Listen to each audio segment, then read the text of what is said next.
พี่น้องเนาะเปิดภาพมาอยู่ที่บ้านน้องอาเจืองพี่น้องบ้านนี้เนาะพอกลับมาอีกรอบสองคือแล้วเรียบร้อยบาดนี้พี่น้องเนาะอ่าช่างเพิ่นกำลังเก็บงานอยู่พี่น้องกำลังอ่าโบกหรือว่าสาบเนาะโอ้ทางขึ้นบันไดให้อาเจืองอยู่งามคักปานนางมื้อนี้มีแขกพิเศษมาเยี่ยมยามทางบ้านน้องอาเจืองมื้อนี้พี่น้องเนาะไอ้สิเป็นไผแล้วเนาะมาเบิ่งนำกันพี่น้องโอ้พี่น้องเนาะสบายดีโอ้ครั้งแรกได้มานี่ครั้งแรกบ่โดยแปลว่าเฮาบ่ฮู้ซ้ำแบบว่าเจ้าถามไผซะถามคนแถวอันทางในบ้านอันน่ะเฮือนหยังก็ใช่น้องซ้อนนี่เด้อ๋อเฮือนน้องสอนจักไผและนางถามแบบว่าเห็นอยู่ในคลิปเห็นน้องซ้อนอ๋อคือสิแม่นแถวบ้านน้องซ้อนนี่แหละเฮาก็เลยลุยเลยโดยถามเบิ่งว่าครั้งแรกพี่น้องว่าบุญโคงเพิ่นมาเนาะเยี่ยมยามทางน้องอาเจืองพี่น้องเนาะดีใจนะเป็นจังไดเฮือนลาวบ่บุญโคง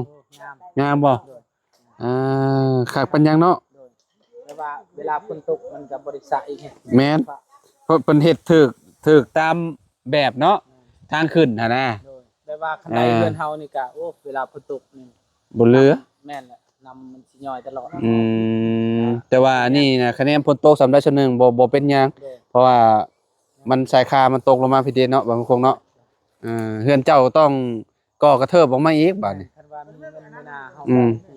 ก็มีกระเทิบอีกแม่นเฮาสิเฮ็ดเนาะตอนเล็กเอา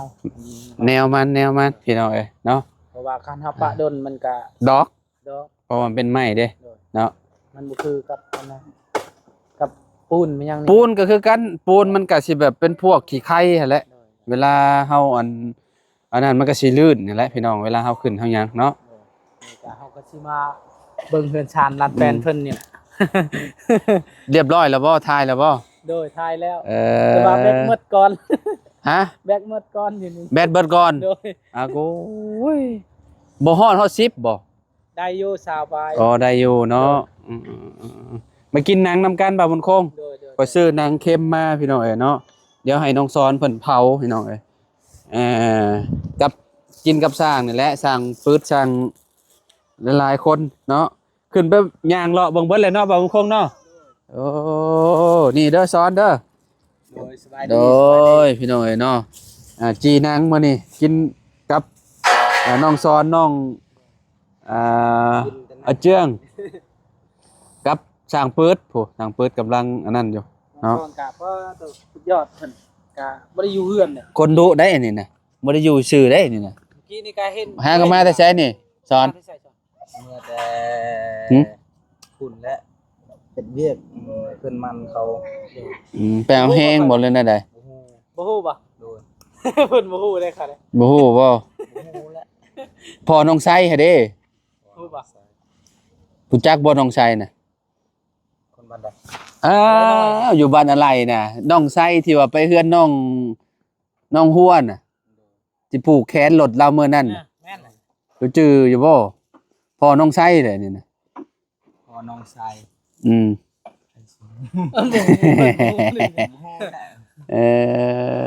เนาะเพื่อนเราอยู่แคมป์ทางค่ะเด้ทรงโมเดิร์นน่ะเพิ่นค่อยก็เพิ่นอันนั้นเลยว่าผู้ใหญ่จะดีเด้เฮ็ดให้น้องไสน่ะงานนี่แหละซอยจนฮอดมื้อนี้นั่นแหละเพิ่นก็ได้กินอยากแพงกันคือพี่คือน้องนี่แหละเนาะไปมาหาสู่กัน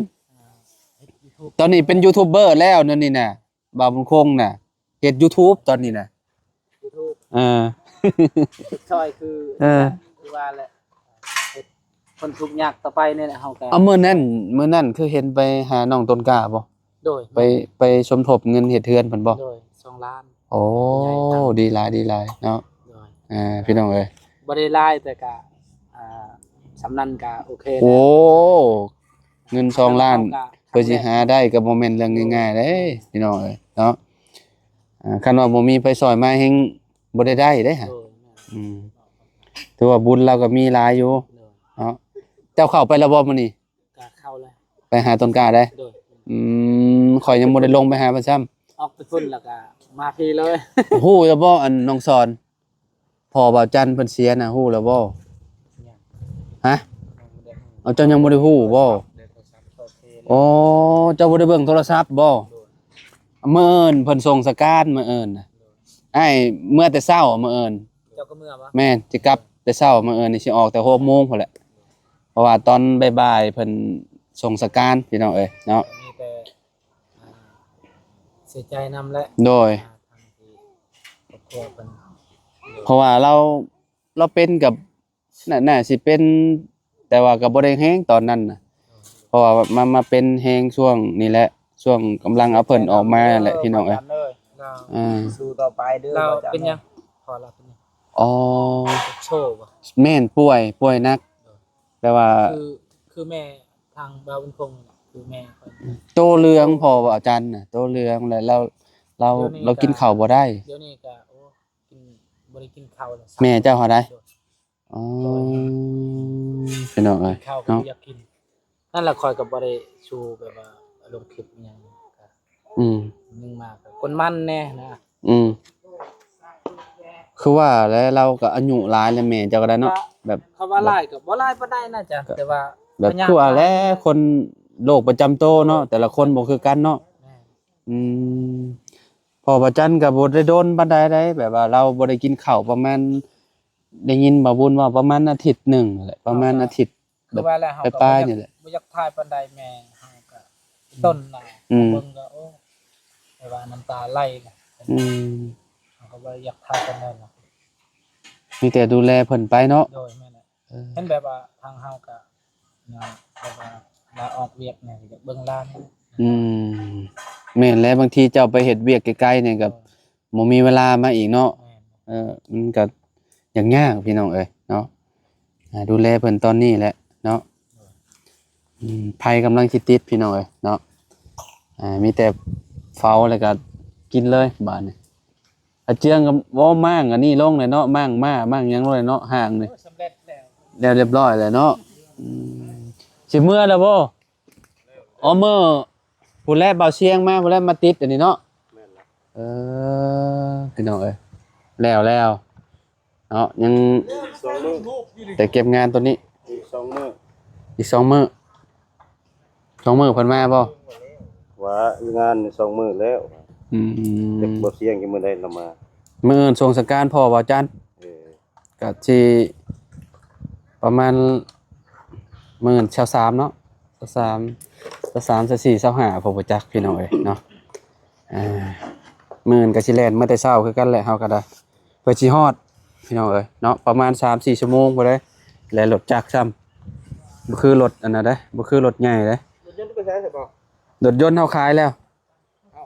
เฮาบ่มีเงินเติมน้ำมันเฮาขายแล้ว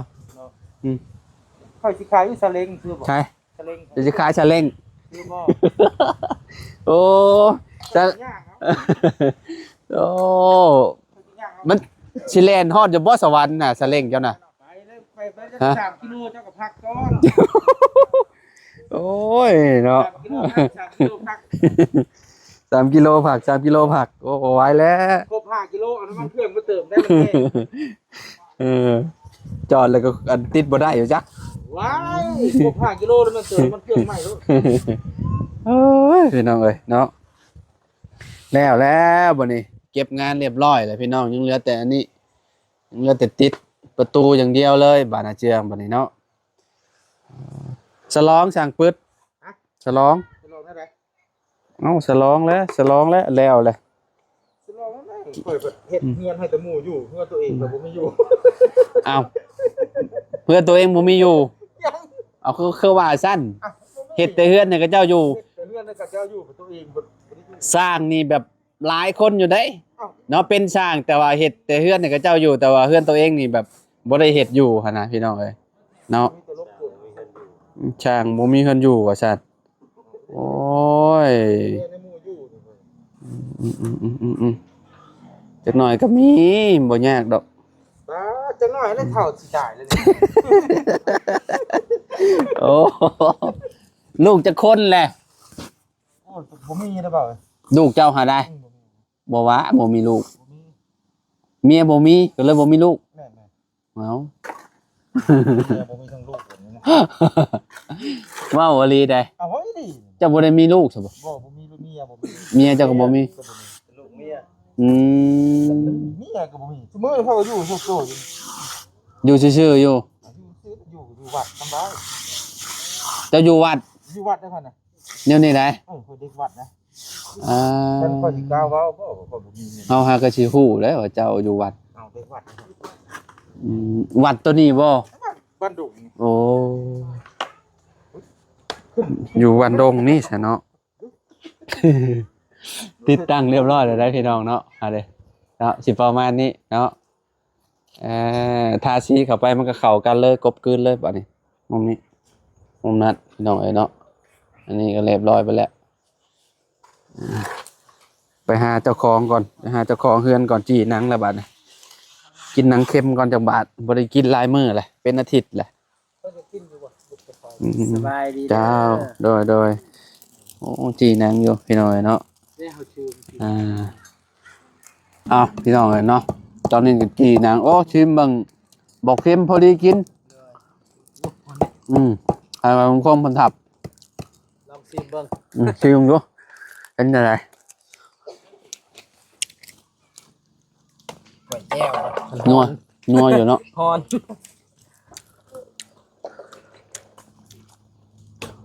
คืออยู่เนาะ บ่ได้เข้มปานใด มันบ่ได้เค็มคือมื้อก่อนๆจิ้มคนไข่มาเค็มแห้งเด้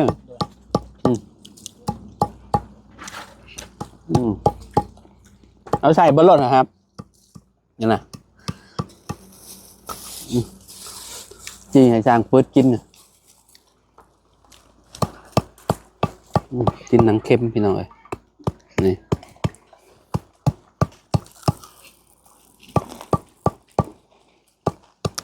กดมันแล้วเหรอวะ ได้บ่ ไงอย่าว่าหัวมัน ใหญ่อยู่หอม ได้อยู่บ้องเงิน ได้7ล้านก็จ่ายค่ารถเนี่ย เท่าไหร่ รถก็1.5 ล้านเพิ่นเอา ขาพอดเด้ อันนี้ค่าพอต่างหากบ่ไล่แล้วจ้ะนะ อืม ก็ประมาณตกอยู่ประมาณ3 ล้านได้อยู่ครับ พอดอะไร เฮายังบ่ได้พอดแต่ว่าเฮาพอดแต่ตอนนั้นหันก็ 2 ล้านปลายเลยนะพอดตอนนั้น บัดนี้ทอดแล้วนี่จ้างกับเจ้ามาพอดดิบ่มัน แม่น จะปลูกไหมบ่ แม่น อ่า แล้วก็เบิ่งเนี่ยชื่ออาหารการกินเด้ชื่ออาหารการกินก็ประมาณหมดอยู่5 แสนนะ อืม กินนั่นน่ะ อืม ก็บ่ได้ปานใดนะก็ ก็นี่ก็บ่ปลูกเนาะ แม่นแหละ บ่มีแนวเฮ็ดเด้ลืมแก้วแหละแม่นแหละอาเจียงมีแก้วอ่ะ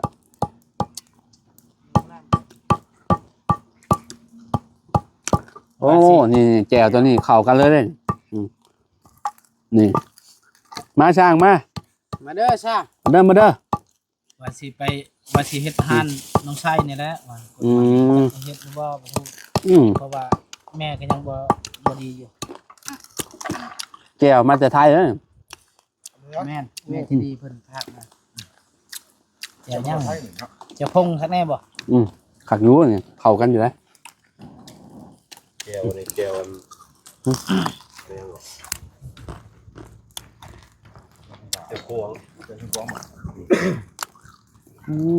เข้ามากกับบ่ายนั่นกินเถอะ เนาะแล้วข้าวเหนียวปั้นเนาะอ๋อมันแดงแบบนี้เลย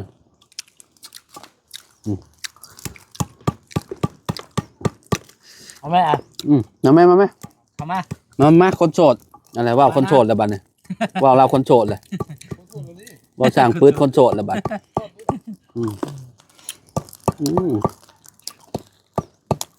จะถามช่างเพิ่น เป็นไงครับแค่บอก ก็ว่าจะฮู้บ่ค่อยบ่ฮู้เพิ่นน่ะ จะเบิ่งในช่อง YouTube ไผจะเบิ่งค่ะ ทุกคนเข้าลาวเข้าจันทร์เข้าเชียง เอาบุญสองบุญเลย บุญบังไฟ บุญบังไฟมีว่าบุญบังไฟ นี่คุณยาวว่าพุ่งมาเพิ่งมีครบเบิ้ง อ๋อเบิ่งเจ้าของอยู่บ่ มีแต่ช่องบ้านคงนี่แหละยังติดตามเลยเด้อ ก็มาเบิ่งดูว่ามันคง คง ข่าวยัง จะ บ่ ลื ทัน ม นึ ต ง ลอดมันไปแล้วมันลืมแล้วนะลืมสื่อถึงยากเลย อันทีมงานเพิ่นมีผู้คนติดตามผู้คน พิมพ์เข้าไปก็เห็นแล้วภาษาไทยน่ะชื่อว่าบุญคงน่ะช่องบ่าวบุญคงแม่นพิมพ์ภาษาไทยก็เห็นล่ะ ป้าบุญคง พี่น้องเอ้ยเนาะตอนนี้ก็ยังเหลือแต่ซ้ำนี้เนาะมันแข็งอีหลีเนาะเวลาเฮาเอาออกมาแล้วเฮาทุบแล้วเฮาบ่กินหั่น โด น่ะ ยแม่นแหละเพราะว่าดุนเด้จนว่าเฮากินเลย ทุบแล้วต้องย่ำรสเนาะบางคนเนาะ กินบ่ไหวกินบ่ ใช่ป่ะ ลูกชาย แม่นใช่ หล่อคือพ่อเนาะ ลูกสาวเราให้งาม บ่ แม่น โอ้ ใหญ่แหละน้องไส้น่ะสูงกว่าฮอดพ่อแล้วจักนี่เนาะ แม่นแหละ พี่น้องเอ้ยเนาะเด็กน้อยของมื้อนี่ใหญ่ไว้ดีเด้อ แข่งกันเลย เห็นแล้ว แม่นล่ะ แล้วเราบ่คลิปน่ะเมื่อบ่บัดนี้ แม่นแหละสิกลับเลยได้นี่เพราะว่ามันก็สิค่ำแล้ว โดยพี่น้องเอ้ยเนาะไว้พ่อกันเนาะมื้อใดไปอันนั้นจะนัดกันอีกเฮากูสิไปชวนกันไปเมืองนองอยู่พี่น้องเอ้ยสิไปบ้านยังบ้านพ่อเฒ่าจังนะ บ้านอะด้วย บ้านอรวยบ่ ด้วยแม่น มื้อนั้นน่ะไปโอ้สมข่อยน่ะไป ไปบ่ ไปฮอดบ้านทางเข้าบ้านพุ่นนงมีแหละ โดย แต่ฮอดแต่น้ำหมองทางเข้าเพราะว่าไปหาผู้ตู้อิหยังเด้ผู้หนึงนั่นแหละเราบ่อยู่ก็เลยกลับคืน ไปแจกอันนั้นเบาเชียงเพิ่นนำถุงยังชีพเพิ่นนั่นแหละ โดย แล้วก็ค่ำประมาณ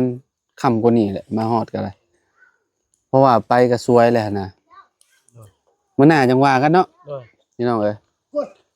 สิไปอันพุ่นแหละเยี่ยมยามทางโอ้บ้านพ่อเฒ่าเก่าว่าบุญคงแล้วเยี่ยมลูกเจ้าเลยเนาะว่าบุญคงเนาะใหญ่แล้วบ่จักปานนี่ ง่ายแล้วเขาก็ไม่ได้ไปเลยตั้งแต่เขาไปนำบอลลีกับลุงเพิ่มนั่นแหละเขาไม่ได้ไป อ้ายของหมอไว้แล้ววะ น้อง น้องบ่ โดย น้องหมอไว้เนาะ แม่น อืม ผู้หญิงนะ หมูยิงนะเนาะ โดย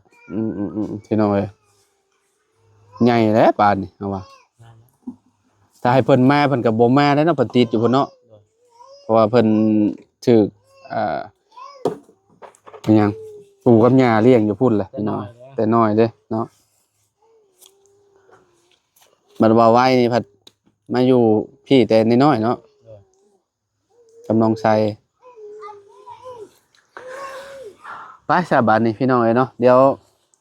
ไปหาน้องอาเจืองอีกก่อนจักเล็กจักน้อยเนาะบางโคงมันก็สิเดินทางครับแล้วเพราะว่ามันค่ำแล้วพี่น้องเอ้ยบ่แรงบ่ได้เดินทางมาเบิ่งอันนี้บ่ ยักษ์เขาก็ยังบ่ อืม ไปนะ ขนาดว่าอยู่บ้านใกล้ๆกับบ่ฮู้เนาะอันนี้หมอแม่ก็บ่ฮู้เนาะ เขามานี่ก็บังเอิญทำเขาเดาอีกแล้วไม่ต้องเคยเห็นยังนี่ อืม เห็นบุญนี่นะ เจ้าอันน่ะแสดงขอกับนั่นแหละผ่านมาก็เห็นเขาเจ้าเปิดตึมๆๆอยู่พี่น้องเอ้ยเนาะอ่ะไปเดินทางบ่มันโค้ง ด้วย ไปพ้อกันเนาะโดย เด้อ อยู่ดีมี กลับ แฮง แล้วได้นี่นะ ฝากไปติดตามบ่มันโค้งเพิ่นแน่พี่น้องเอ้ยเนาะตอนนี้ก็ ติดตามได้เด้อนะ กำลังขอพินไปอยู่รอบหนึงพี่น้องเอ้ยเนาะรอไปอีกบ่บุญโค้งเอ้ยเดี๋ยวฮอดมื้อมันจังว่ากันอีกเดี๋ยวสิขอไปให้อีกเนาะมาเบิ่งอีกก่อนโดยสบายดีเด้อเนาะพี่น้องเอ้ยคัดผมเร็วๆแล้ว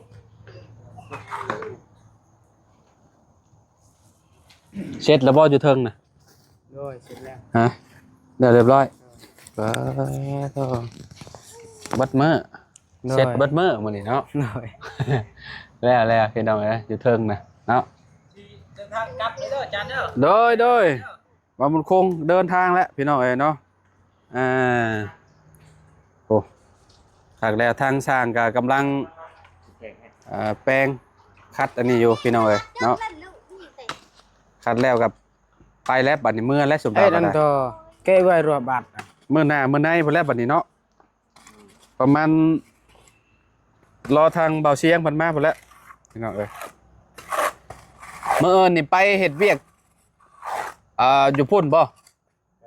อืม ไปบ้าน บ้านใด สครัม อืม เห็ดบ้านซึมหมดละมือ นี่ยังอันนี้เห็ด อ่า แหมมันไปเห็ดนั่นนี่เฮ้ย ซูนเด้ ถือกุกมันกินนี่นะ อะไรแบบมันคงโปรดนั่นแหละพี่น้องเอ้ย แต่ยังกระจกเร็วๆเนาะ เอา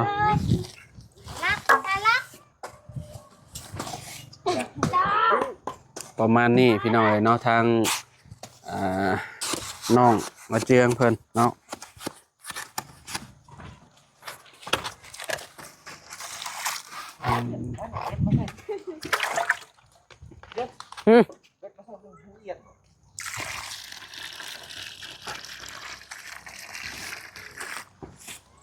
หดผักบ่อืมหดผักยำแรงๆเนาะน้ำแรกนี่อาบใช้สนามเบิดเลยเป่งมาอีกเนาะขอเป่งน้ำเพิ่นมาอีก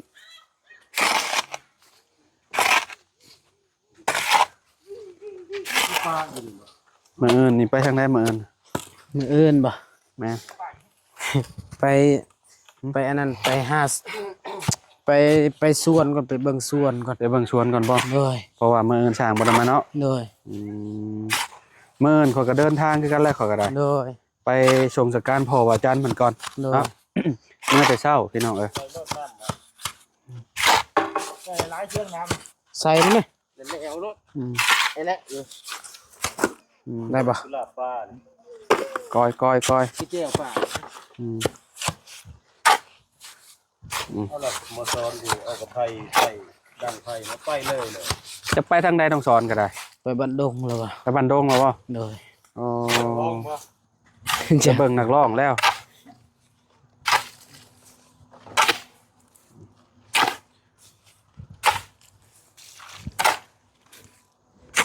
อ้าวพี่น้อยเนาะตอนนี้ก็สำเร็จเนาะบันไดอาเจืองพี่น้อยเนาะ แล้วเรียบร้อยบ้านนี่มีแต่มื้อเอิ้นจะขึ้นเหยียบเนาะมื้อนี้ ก็บ่ขึ้นแล้ว มื้อนี้ขึ้นเหยียบบ่ได้แล้วมื้อนี้ มือนะเหยียบได้ตัวนี้ได้มือ ไก่คือสิบ่มีหรอวะ ค่อยมีได้ ไก่บ่มีติแถวนี้ หมาก็บ่ค่อยมี ม้าก็บ่ค่อยมี นี่ ให้ม้าขึ้นเหยียบเด้ พอผ่านมาที่ใดแบบเชื่อมตีน ว่ามันแห้งแล้วเจ้าก็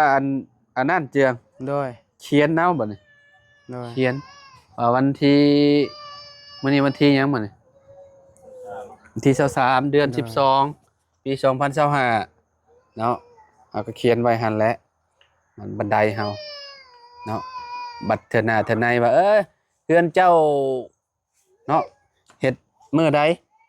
แล้วมื้อใดหั่นนะพี่น้องเอ้ยเนาะเขียนไว้ก่อนก็ดีคือกันเนาะ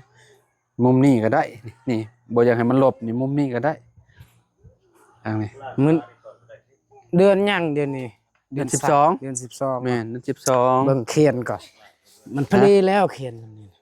12มันยังอันนั้นอ้ายวะมันยังเปียก บ่ได้เลยวันยังมื้อนี้วัน หึ วันทิศบ่วันจันทร์บ่ มื้อนี้วันจันทร์มื้อนี้ แม่นบ่ได้บ่ บ่ได้มันยังบ่แห้ง เอาเขียน มันยังบ่แห้งเพิ่ม หน่อยก่อน อืม มันยังบ่แห้ง กูได้เฮ็ดให้มึงเด้อ ตัวเฮ็ดให้มา เออ เฮ็ดให้มึงเด้อมึงเฮ็ดเองเด้อ มันแห้งก่อนมันแห้งก่อนจะเขียน ประมาณจักชั่วโมงหนึง ชั่วโมงนึงก็เขียนวันจันทร์วันที่นั่นที่นี่จบ วันที่22วันที่22 ปีที่สอง ยังไม่ได้แล้ว เดือน12สร้างบันไดเนี่ยนะสร้างบันไดแล้วเนี่ยนี่เจนเพิ่นอันนี้เมียอ๋อ บ้านคือทอดกู อืม เดี๋ยวส่ง สร้างปืด เออ เขียนชื่อไว้แน่มึงเหยียบฝีมือกูคนเงินลงเงินกูมือ อ่า จ้าเฮ็ดเอาฝีมือมึงเหยียบใกล้ตรงโต เขียนช่างปืดใช้น้ เลย ำมือขึ้นเฮือนก็ต้องมีไก่ได้เนาะไก่ปลูกแขนช่างได้เนาะ เลย อ่าน มีเหรอวะ มีแหละ ต้อง 40ล้าน ต้องมีเลย